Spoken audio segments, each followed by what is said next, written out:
भावेन भावः क्रियया क्रिया. त्यातील पहिला श्लोक आहे, चित्ते प्रसन्ने भुवनं प्रसन्नम, चित्ते विषण्णे भुवनं विषण्णम, आतोभिलाषो यदि ते सुखे स्यात्, चित्तप्रसादे प्रथमं यतस्व. याचा अन्वय आहे, प्रसन्ने चित्ते भुवनं प्रसन्नम, विषण्णे चित्ते भुवनं विषण्णम, अतः यदि ते सुखे अभिलाषः स्यात् तर्हि प्रथमं चित्तप्रसादे यतस्व.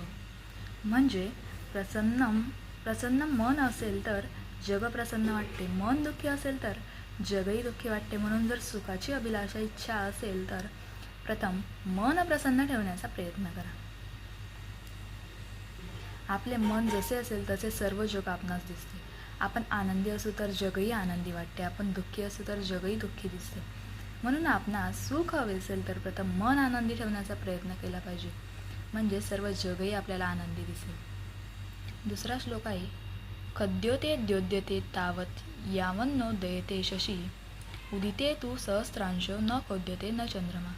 याचा अन्वय आहे, यावत शशी न उद्यते तावत खद्यते अद्योद्यते, सहस्रांशे उदिते तू खोद्यते न द्योद्यते चंद्रमा अपि न द्योद्यते. म्हणजे जोपर्यंत चंद्र उगवत नाही तोपर्यंत काजवा प्रकाशतो, पण सूर्य उगवल्यावर मात्र काजवाही प्रकाशत नाही व चंद्रही नाही.